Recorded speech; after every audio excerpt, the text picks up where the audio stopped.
मा कर्म जन्म कथनी करता विचारू, आ सृष्टिमां तुज विना નથી કોઈ મારું। કોને કહું કઠણ યોગ તણો બળાપો,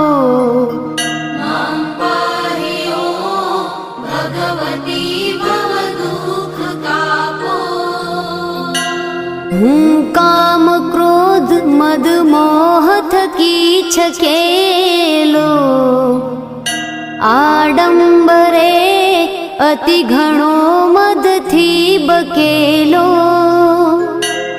દોષો થકી દૂષિત ના કરી માફ પાપો,